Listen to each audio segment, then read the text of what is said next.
Let's go into Jake's progression on the kickoffs. Like, he was pinning them inside the 5 in Cincinnati, like, consistently. What has gone into his growth there? Yeah, that was awesome. I thought he did a great job. The coverage group did a great job, really all game long. It starts with the kicker, that play. The kicker has a huge effect on the outcome of it. We talked about it. Some of these guys getting the ball on the ground. Some of it's location. Last week I said, I think in this conference, location was big on the play, and he did a great job. You don't want to take the touchback. You also don't want to kick it to the 15 either and have him coming downhill back at you.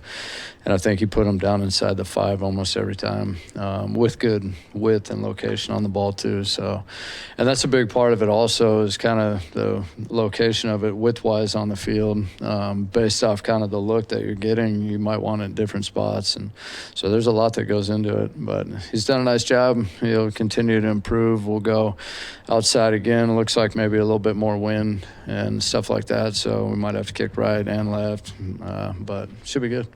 Turn to Dominic when Khalif went out. I'm just curious, Dominic didn't do returns in college. You know, how do you identify that a guy has the skill set? I'm sure it's different receiving than, fielding a punt. Yeah, the biggest challenge, a lot of these guys can go back there and catch kickoffs, but catching a punt's a whole nother story. It's just a different animal. But obviously he's got a great skill set. He's kind of a make you miss, short area spaces, start, stop, redirect. And so anytime you see a player like that, you naturally think, well, I wonder if he can be a punt returner. I think he had done a little bit of it in the past, but just not a ton of it. And so obviously all training camp, and since we've had him, really since the off season, we had him in here and said, hey man, one thing that could really help your game and get you a role on a team is, whether it be here or someone else, really, is start catching these punts and add that to your repertoire. And he did a good job in the preseason for us. We had him back there. I thought he fielded the ball well. And so when Leaf went out, obviously we got him in there. How valuable is Raymond to just getting the other guys ready? Khalif? Khalif's incredible. The thing about the punt returner position that you don't realize until, or a lot of people don't realize until they lose, a guy like Leaf, is so much of the job description is really thinking. And it's like, what's the situation in the game? Do I think I can catch that punt? Am I not sure? Do I have to let it bounce? You want to be as competitive as you can, but you also have to make good decisions. You can't put the team at risk. You got to communicate to the jammers, the guys that are holding up their gunners on the outside, and whether you're catching the ball or not. If you are, or if you're getting close to them, you got to give them a warning, like you're getting close to those guys so that they can get off the block and get away from you. So anyway, there's a lot to it with the decision making and all that. But I thought Lovett did a good job in the game. He let the ball go. Obviously, that was the 2 balls that went back deep for touchbacks and made good decisions. What have you liked about the development of Lauren Strickland and the value he brings to the team's unit? Yeah, Strick, he got a chance. He's played for us a year ago a little bit, and then and I think some of his play a year ago was up and down, and then he got a chance to go in this game and play, and I thought he played really well for us in this last game. So he's one of those players where it's, I always say this league's really not a developmental league. People always talk about development. You're unable to develop a player unless he can already help you out.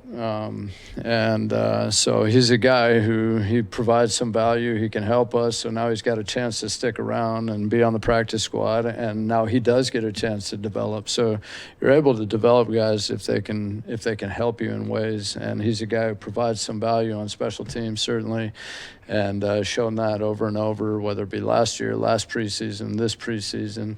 And so anyway, he has had a chance to develop because he's provided some value for the team. And I thought he did a nice job. You can tell he's improving. Most of Jack's punts landed inside the 10, and then there was, led to a safety, led to Isaac Tisladri, the penalty that negated safety. What did you think of your punt unit and how they helped you control the game in Cincinnati? Yeah, I thought obviously the ball placement was big down there. I thought, we punted out in the field. I call the field anything up to the 40-yard line, minus 40-yard line. And we had 2 field punts in the game. The one was obviously that huge punt, 63-yard punt that stuck on the ground, which, by the way, just so you know, why does Leaf return all those balls back there deep? Well, I think I've told you before, a lot of those balls that turn over stick, and that one stuck for us. Their return probably should have caught it and tried to return it. But they didn't. Tesla made a nice play on that one. The second field punt, we didn't punt as well. We did a good job covering. The net was a little bit less. But situationally in that game, once the ball crossed the 40-yard line, I thought we punted the ball exceptionally well. He ended up doing a great job. Field position was big. I think they were pinned back there inside the 5 like 4 times after a punt, so that was huge. Just one other Raymond question. He's closing in on the Lions' all-time record for punt return yards here, and there's been some pretty good, Mel Gray and Jamal Agnew, some good returners. Just a sense of maybe what that means to him, and what that might mean for his standing within the organization, I guess, too. Yeah, I mean, I would say it's a testament to who he is. He's just a very competitive player. I would also say it's a testament to the guys who've been around him. The guys are blocking for him, holding up for him. He's got a lot of faith and confidence in those guys. He catches and returns a lot of balls. He doesn't take a lot of fair catches. But he's a great player. He's very competitive. And, everybody loves him. Happy for him. Obviously, probably a reflection of him and the team. By now, I'm guessing someone has either sent you or talked to you about the Doug Peterson clip of crediting you for calling a timeout for the double doink. Just kind of curious as your recollection of that moment. Yeah, well, I had no idea about it until somebody did say something to me coming down the hallway, and I was like, man, that's the craziest thing I've ever heard. I don't think I said that, but... No, I don't know. I don't remember. I know this. I loved working for Doug Peterson. He's a great guy and a very good coach. We obviously won the Super Bowl together. The craziest thing about the double doink play, which, a couple things. Number one, Cody Parkey kicked for us when I was in Philly. And then I was still in Philly playing Chicago, and he was kicking for Chicago in that game. And anyway, the thing that no one talks about is the kick was blocked at the line of scrimmage. And everyone says, well, it's a double doink, like he missed the kick. The kick was deflected at the line of scrimmage. So anytime the ball's deflected at the line of scrimmage and doesn't go through the uprights, they call it a block. But no one ever talks about the fact that the ball was technically blocked. Now, it was barely. The guy just nicked it. And they didn't catch it at first, and so then replay ended up seeing it later on, but it just never got told in that whole storyline. And then I think, Cody said something the day or two after that didn't go well or whatever it was, and so then it just took a life of its own. But I would say the other thing, Cody Parkey, he was a great guy, great kicker for us, and I hate seeing that happen to him. That being said, obviously, in that game on that day, we were happy about the outcome. I forget the guy's name. He was an interior player. Hadn't played a lot for us. He went out there and he got off the ball and put his hands up, and it just barely flicks his finger. Just a little graze can be. I would say this: it definitely affects it. I know that. Now you can block a kick or tip a ball at the line and still have it go through, but if it doesn't, then you call it a block. So. A ton of clarity in the press box on the end of the game penalty, the safety, post-safety penalty. What happened on that kickoff? Can you explain? It seemed very punitive. Yeah, so with the new onside kick rule, the ball's got to stay within 25 yards of the line of scrimmage, in essence. So that doesn't matter if it was kickoff in a normal situation or a kickoff post-safety. That one happened to be a post-safety kickoff or punt. But either way, the ball's got to stay within 25 yards of the line of scrimmage or where the ball starts. That play started at 20, so 25 yards down the field is 45. So we can only have 9 guys in front of the 45. We have to have 2 guys behind it. So in that play, it was Lovett and St. Brown were behind the 45. There are punters out there because it has to be punted from the air on a post-safety play. And so, I mean, they have the option of doing whatever they want with the ball, just can't touch the ground before he kicks it or punts it. So he could hit some kind of an onside kick on the ground to one of our frontline players. They elected to hit that high ball. And they hit the high ball, but the ball traveled 26, 7 yards down the field. 6, 7. No, I only laugh. It's the funniest thing. The truth is, I only laugh because my son, number one, makes the whole thing a big deal. There's all these things that are a big deal to these young kids. It's like, and then so I'm like, what is 6, 7? He's like, it's a meme. I'm like, well, what's a meme? Like, I don't even know what that is. Like, yeah. Oh, shoot. Anyway, so it was 26 or 7 yards down the field. And so then he said to me, he's like, hey. He said, oh, you should like play a game and see how many times you could put it in the press conference. So he'll be laughing, finding out that I actually did it. But it totally was an accident. Oh, man. You understand it though yet? 'Cause No, I'm I have still no with you. idea. Nah, yeah. It's all good. It's a young kid's game. Anyway, so the bottom line is the ball went too far. So in that case, the penalty takes it from the line of scrimmage. It's half the distance to the goal line. So from the 20, half the distance goes back to the 10. And technically, on that play, like, had we not fielded the ball or had we touched it and not fielded it, the play's already dead because we touched it past that 25 yards. So that was kind of the situation. There was a number of plays in there that were interesting. Does that make sense? You good? Yeah. You guys good? I think we can't ask a question. Yeah, it's hard to follow up on that. All right. I'll see you guys in 6 or 7 days. How's it going? Good, good. All right, it's kind of light in here. Yeah. All right, so a little recap, obviously, off the Cincinnati game. Guys trending in the right direction, and I'm going to take the Hutch approach like I did last week. Not going to let it overtake my mind and bring it up or nothing, but I'm just going to say we started the game fast for the first time this season.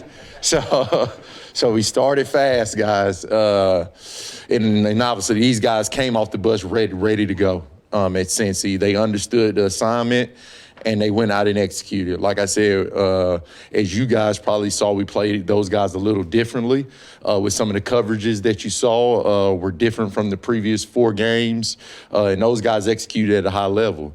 I mean, in totality, we knew we had to stop the run with a light box. Those guys did that all day. You look at the average, I think they averaged 5 points some a carry, but both the running backs had under 30 yards. The leading rusher on the day was the quarterback. I want to say he had 30 yards on like 6 carries. The one for the 13 yards down in the red zone when the guys' tanks were just empty at the end of the game, and that last drive kind of bit us as far as numbers are concerned. Third down, I thought we were outstanding all day, despite the late game 64-yard touchdown to Chase.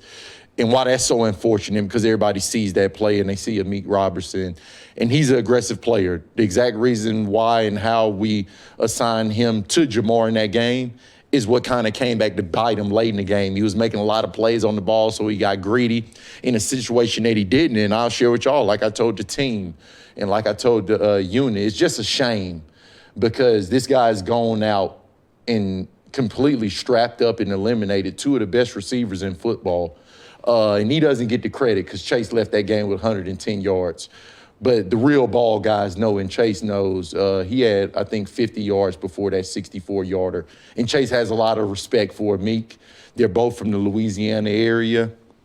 So that's why you saw that during the game. I just wanted to throw that out there because of Meek, man, we give him tall tasks. And he comes off the bench mid-season, late season, early season, and we need you to go get the number 1 receiver. And he never has batted an eye since I've been around him from afar, now up close as the coordinator. So I want to make sure I showed him love there. We knocked it out in the red zone. We need to be better. We allowed 2 scores down there, both late in the game. We have to continue to keep the trend like we did the previous 2 weeks of limiting teams to 3 points there, make that a 4-point swing. But for 51, 52 plays, I thought we played at an incredibly high level as a defense. We allowed 14 points in the last 13 plays of the game. Obviously, that can't happen, and I don't want to hear the narrative of TA left the game, this guy left the game. I told you guys from the start, we have a 69-man roster. If you have one of those spots, you're expected to come in and hold the line of the standard that the starters have set in place since training camp.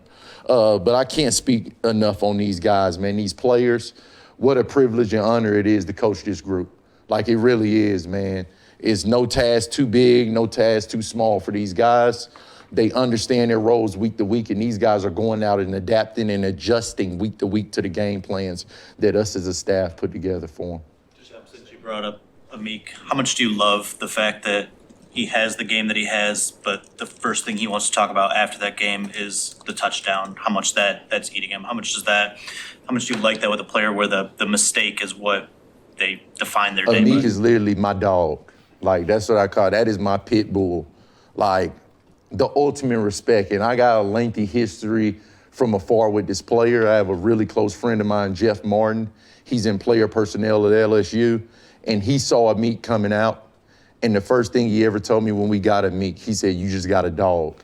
He said, "I stood on the table at LSU years ago when they said he was too small. I watched him put on a knee brace and go out at LSU camp and ask for Justin Jefferson in one-on-ones."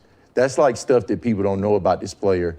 He's always had the underdog mentality. People's always told him he wasn't good enough, you're too small, this and that. And all he's done is put his head down and continue to work. And that's why you see this player be able to plug and play. That's not easy. It's one thing to plug and play. It's another thing to plug and play and get tasked with the receivers he's tasked with. I mean, we're talking about the elite of the elite in the league, and he doesn't bat an eye. And it's not fake, it's not phony.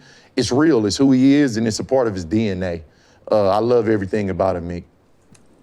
I've asked you about Jack before, but he seems to be really kind of trending, Shep, on this path to being one of the best linebackers in the NFL, at least the way he's played this year. I'm just curious, he's been in your room, you know him better than probably anybody. Where have you seen him make the biggest jump now in his third season?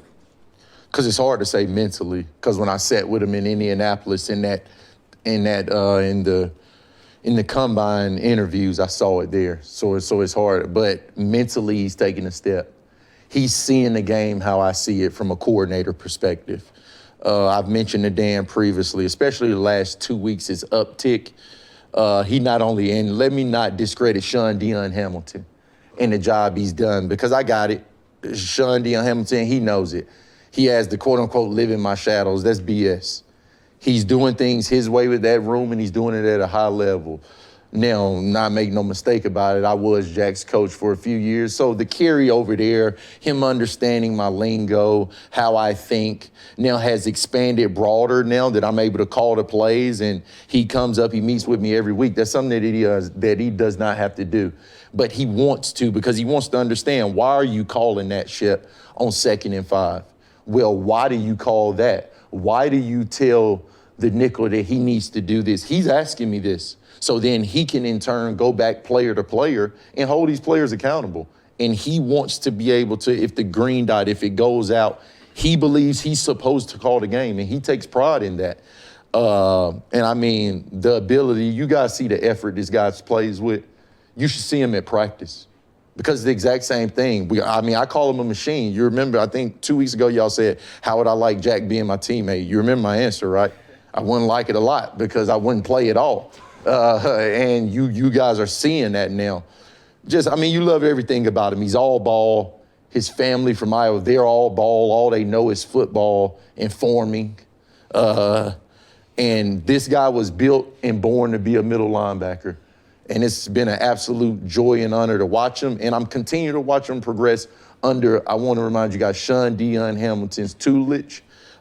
He's done a phenomenal job with that player, and his growth I've seen take place week to week. Do you have any examples of the headset going out this year and him calling what you would have called anyway? Or well, on Friday practices, he's waved me off a couple of times, and I've told him he better stop doing that. But he'll give me what's the personnel?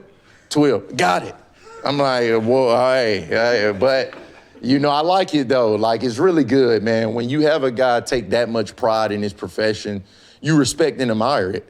So that's why I give him that free rein and that rope to him and Alex. legitimately can check out of any play, and I'll never second guess it. We'll come up if I disagree, and I'll tell them the why behind why I think they shouldn't have, but I'll never second guess it in game. I'll never question their decisions in game, because I want those guys to feel that ownership of their defense. This isn't my defense. This is their defense. I just have the luxury of calling it. Hey, Shep, to have a linebacker who sees the game just the way his coordinator sees it, as you just said, like in your experience as a player or a coach, how rare is that? It's rare when you're talking about a guy that can call the game as a player.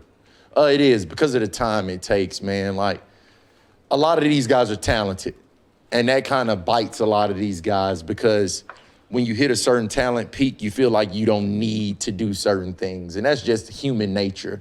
Like, I don't need to study extra. I know I got this guy, I'm going to go eliminate him.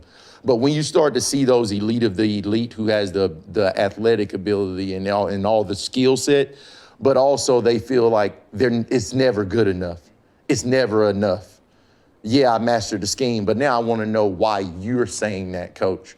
That's kind of rare. You start to get into that upper echelon of the green dot linebackers in this league that you've seen throughout the course. I'm talking, go back to Urlacher, go back to Ray, you go back to all these guys that's been able to do that, Keekly, and these guys that you've seen be able to adjust on the run in game without a coach having to be over their shoulder. It's rare, and we have the luxury of having two of them. It's not just Jack. Alex actually has been doing this for 2-3 years now. So to have him out there without the green dot, it's almost like Jack, sometimes you'll see him like look, and Enzo's like, yeah. And like, it's like Batman and Robin. And with those two on the field, they're the calming presence in the storm. When things are hectic, when things are getting a little frustrated out there, they're the guys that say, hey, this is what we're doing, we're good. This is why he called that, we're good. Trust me, it was a good call. They're able to echo that message that I'm bringing in the locker room and in the huddle with the players that I know hits a little different. Just looking ahead to this weekend, what are some things you got to emphasize when you're going against this quarterback and Patrick Mahomes? Yeah, they gave me murderer's row my first year as a coordinator. I told people, as far as the play callers and the quarterbacks, they weren't going to take it easy on me. But make no mistake, guys, we're going up against a Hall of Fame coach and a Hall of Fame quarterback. Right now, if they stop their careers, they are going in the Hall and can. So the utmost respect for these guys, what they've done and what they're currently doing. To be able to hold a line, their standard is championships. And to be able to hold that line for almost a decade, we understand how hard that is now in the realm that we're in here. So let's start there. And then as far as schematics, I mean, it's all over the place. You can't get any tells and tendencies. I've always respected and revered Coach Reed, but now I see why. It's always the why, guys, with me. And I always wanted to know why people viewed him in such high regard. Now having a game plan against him, I see why. It's unorthodox. He's going to keep you off kiltered on defense. He's never going to show his hand. And by that, what I mean, some coordinators will show you what they're doing per down and distance. It's always off base. And then the off-schedule plays that 15 is able to make Pat Mahomes. It's why that offense goes, because the play is never over with him. Just when you think it's over, it's not. And us just understanding that. And then this is going to be the most explosive group that we've seen and probably will see. It's a track team over there. Andy Reid's always built his teams like that. When I played in Buffalo, I come out the tunnel when I was playing Philadelphia, and I see Mike Vick, Deshaun Jackson, Jeremy Maclin, Shady McCoy. And now you look up, it's the same thing. I told this staff, I looked through those speeds, I saw 4.24, 4.28, 4.32, 4.4. I was like, whew, let's stay deep, let's stay back. No, but seriously, and that's how they bleed you. They cut you, and then they knife you.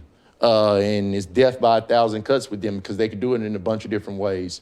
So we understand that, but seriously, the utmost respect, and we're going to prepare with the utmost respect and be ready for 60 minutes of high-level football come Sunday.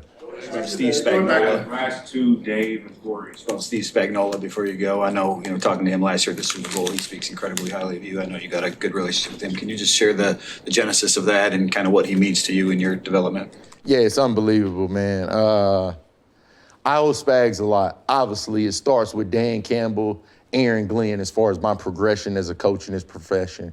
Hands-on, giving me the opportunity and all that. But Spags was one of the first guys outside of Dan to believe in my ability to be a coach, told me a long time ago.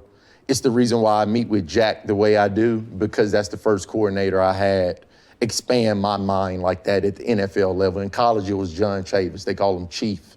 In the league, it was Steve Spagnuolo. And give me the freedom to do things on the field because he trusted me. And that player-to-coach relationship expanded to post-career.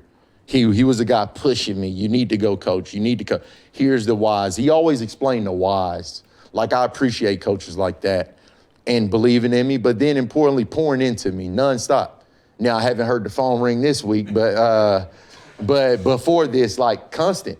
I mean, I'm like, you got a game today, don't you? Like, here, good luck. I'm rooting for you, brother. Training camp every week. I mean, weekly. I'm going to have a text message from Spags. You need anything? You got any thoughts, anything? And he doesn't have to do that. I mean, he's a Hall of Fame defensive coordinator. He has a million things on his plate over there. They're expected to win the Super Bowl every year. And granted, he finds time to reach out to me. So, I owe a lot to Spags. Obviously, outside of this week, we talk on the regular. And that's why you see a lot of replications. Like our offense said, it kind of looks like y'all on third down, Shep. Some of these coverages kind of look like you. I'm like, yeah, duh. But no, just the utmost respect for those guys in totality. But Spags definitely holds a special place with me. Shep, I know it's not your side of the ball, but obviously you know defense and Jameson Williams. A lot of fans are wondering, like, how come the team can't get the ball to him? What are you seeing the way our defenses are playing him that the average fan doesn't understand where you just can't give him the ball? I would hope the average fan appreciates 34 points a game, is it? Or 30-something points a game. I hope the average or below average fan, if you're not, I hope a kid would appreciate their team, their hometown team scoring 30 points a game. But I can't imagine the job that John Morton's tasked with. He's done an unbelievable job. I mean, if I got handed the keys to that and got told you have 5 to 6 high-level players that expect 10 touches a game, well, I need 80 plays on offense to get that done. Like, you know what I mean? It's a time and place for everything. It's no different than defense. Deploying when Malcolm comes back, Zach comes back, you got 4 or 5 starting caliber linebackers. Well, there's going to be people asking, when is Malcolm going to play? Or when is Zach going to play at all? It's about the right time and place for everything and finding that just maybe he's opening up windows for all these explosive underneath routes that you're seeing Laporta, Saint, Gibbs have, because you got to keep a shell over top of them. So, you know, when I hear things like that, I just would hope that not only the fans, but the media, everybody understands the job that John Morton has been tasked with taking over that offense. And then let's just congratulate him for the job that he's done and not try to nitpick at things about why isn't this guy, why isn't that guy getting the ball. He's doing an incredible job. And right now, I think we're #1 scoring in offense, which helps me as a defense coordinator. All right, guys. Go ahead. Great defensive coordinator over there on the other side. Called great games and a lot of huge games. Just what makes him such a good defensive coordinator? I mean, he's got a lot of experience. He does a good job with his scheme, especially now that, you know, he's had the same type of players for a few years now there. So they don't even think twice about whatever he calls. He does a good job with the scheme. He tries to, you know, see what your strengths are, and he tries to, you know, take it away, you know, just like what every other defense coordinator does. But he's got a really good blitz package. So we got our work cut out for us. Gone against him a lot, you know, being in that division. You have these offensive principles in your scheme of making things look the same, that are different, same. When a defensive coordinator does that, like Spags does, you know, what are, you know, just some of the bigger challenges of just determining? I think the biggest thing is not having a ton of stuff or maybe new stuff in offensive game plan. You want to be able to go out and play fast. And I think that's the most important thing with a game like this and that environment, with all the stuff that he does. I think it's important to make sure we're on point on everything and don't want to have a lot of new stuff. There's a couple wrinkles here and there so we can see what they are doing. I think that's important. So, but yeah, he kept me up late last night, so he does a really good job. He's got 4 Super Bowls for a reason.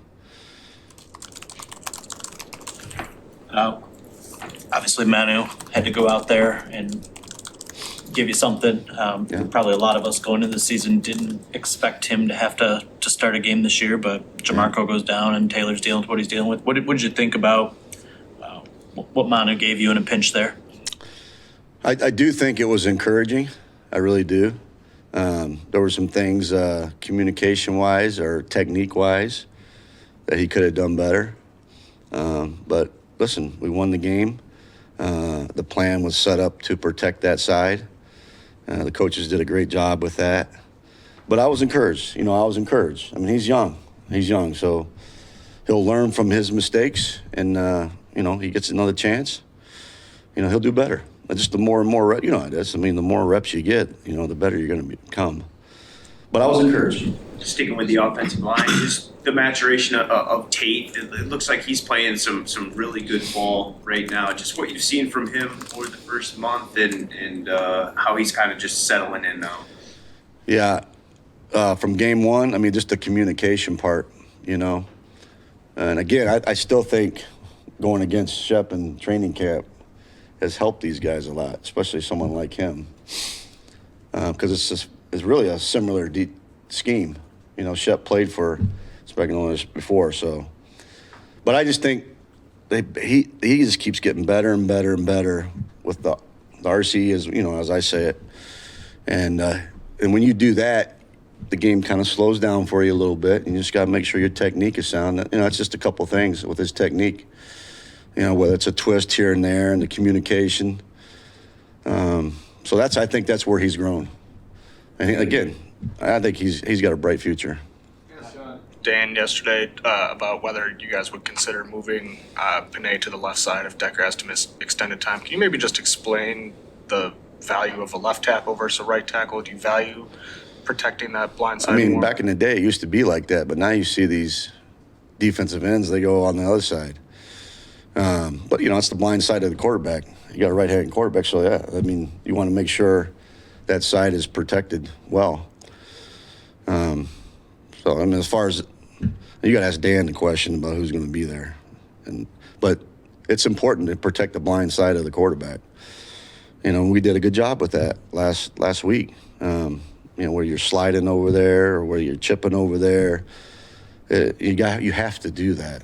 And then you might have to get the ball out a little bit faster. You know what I'm saying? So I think that's important. You don't want them sitting back there and waiting for someone to get open.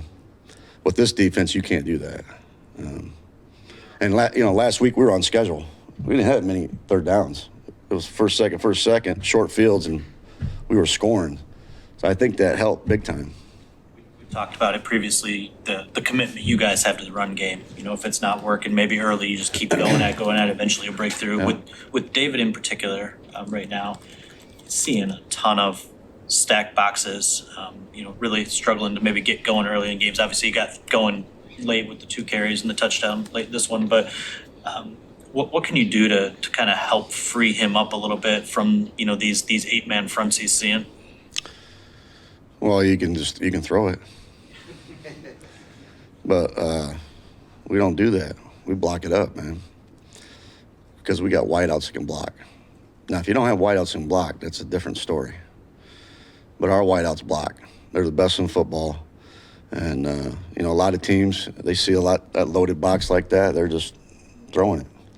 But not with our guys. I mean, it's pretty impressive what our wideouts do. And that's the reason why, we're one of the tops in the run game.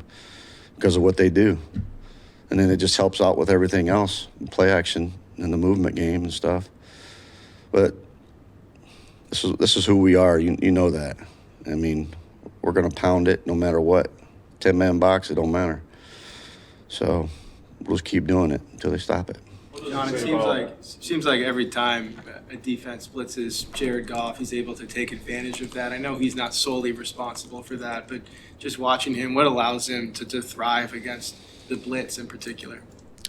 His film study, his preparation. He can see things. Like I said, the game has slowed down for him. He's playing at a high level.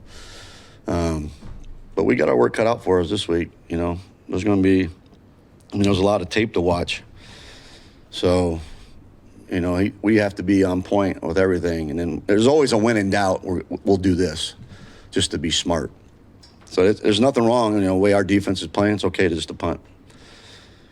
Earlier in the week, I know you talked about going into the season, you wanted to expand, I guess, the vertical dimension of the game. Obviously, teams seem to be trying to, you know, limit that as much as possible with the coverage that they played.